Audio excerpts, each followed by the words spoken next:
Have you got any advice for 21-year-olds who, I guess, seem pretty lost and they don't really know which direction to go in? What would you offer to those guys in terms of advice? Oh, I've got loads of pieces of advice. Loads. If you don't know what to do, don't go to university. Yeah. That's the first thing. If you know what you want to do and you need a university degree to do it, then obviously pursue that. If you don't know what you want to do, going to university is going to burn 3 or 4 years of your time and likely get you into a bunch of debt and a bunch of trouble that you don't need. If you don't know what you're doing, avoid university. Step number 1. 2, don't waste time on frivolous pursuits. Stop trying to live like the man unless you've actually become the man first. Don't chase women too much. Don't chase having fun too much. Don't chase clout too much. Don't try to be seen in cool places that you can't actually afford to be in.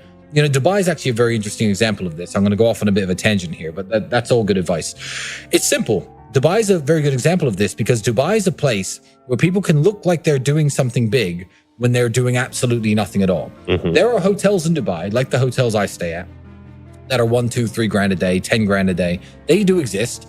And there are also hotels in Dubai up near the old town where, you know, the laborers and the workers stay that cost $35, $40, $50 a day. That does happen.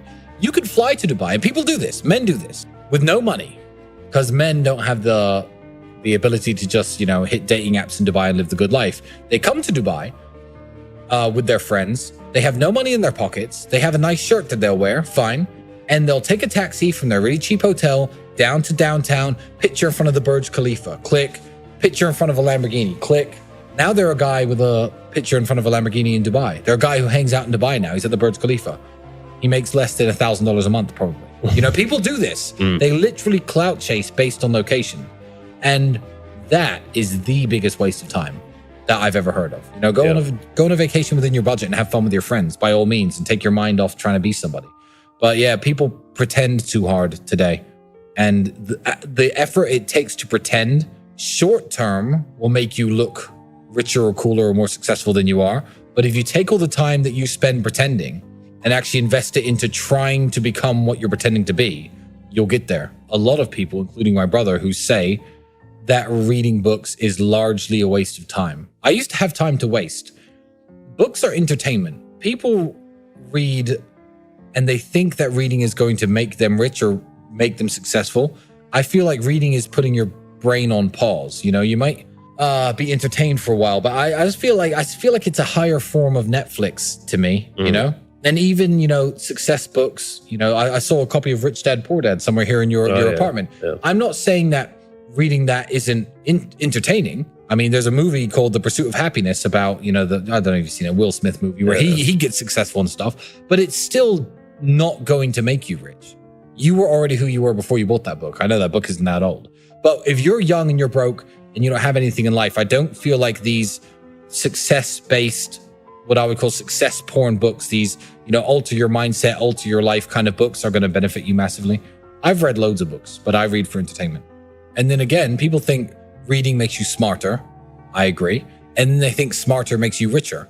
And I disagree. Mm-hmm. So again, some of the smartest people in the world are flat broke, working in some university somewhere, explaining, you know, physics theories to a bunch of kids who've paid their tuition fees. Some of them, and they're broke. So no, smart doesn't necessarily equal rich. So don't think reading equals smart, smart equals rich. I would avoid books, actually, if I was trying to make something of myself and trying to make money. I would avoid books besides maybe half an hour before going to sleep. So I ran a business with my brother that failed before I was 21 years old. That qualified me more to run a successful business than anyone who from age 18 to 23 studied business at university for 5 years and got a master's in business. Me, having run my one failed company, was more qualified to run a successful company after that than they were. Because the person who they learned from at university doesn't run successful companies. It's just a bunch of book learning. It's a bunch of theory that isn't really applicable to real business, in my opinion. University has a monopoly on the borrowing power of young people. The financial borrowing power that I have as a multimillionaire is huge. Young people have none. If you're 18, 19, and you try to get a loan, you can't get one. University has a monopoly on this. So if you're in the United Kingdom, and this is very, very sad, and you are 18 years of age, and you go to a bank with a great plan. You say, I am going to start a business. My name's Tristan Tate. I'm 18 years old. The bank's already not interested. But let's say they even heard you out and you had a nice, solid business plan. It said, I need £30,000. I'm going to start this business. It's going to become a successful company in my town. Eventually, I'm going to expand to London. I'm going to be a millionaire by the time I'm 25. This is my business plan. Can I have £30,000? No. It will be no 100% of the time. If you're an 18-year-old kid and you say, hey, I want to be a pilot. I don't want to join the military and fight your bullshit wars that you want us all to fight to get a pilot's license. Plus, a lot of pilots, they want you to go to university first nowadays. But regardless, I want to be a pilot. Can I borrow £30,000? I need this many hours of flying time at this airfield on these aircraft. If I complete all these various hours, I'll have a pilot's license by the time I'm 21. Then I want to apply to work for airlines. Can I borrow some money, Mr. Banker? No. Hi, I don't really know what I want to do with life. I'm 18. Don't really know what I want to do. So I'm going to study business, economics. Oh, here's your check for 60 grand, 70 grand. Ching, ching. Here you go. Enjoy paying it back one day. They have a monopoly on the borrowing power of young people. And I don't believe that if the battlefield was fair and amounts of money were offered for things like pilots' licenses, for things like business idea startups, I feel like if the borrowing power of young people was not concentrated and monopolized by university, young people could flourish so much better and so much more. But it is, which is why I'm going to plug very quickly the Real World, the educational platform myself and my brother have. We have 18 millionaires teaching 18 different modern ways of wealth creation. And the subscribe, it's $149 a month to join, but $49 a month after that to stay inside.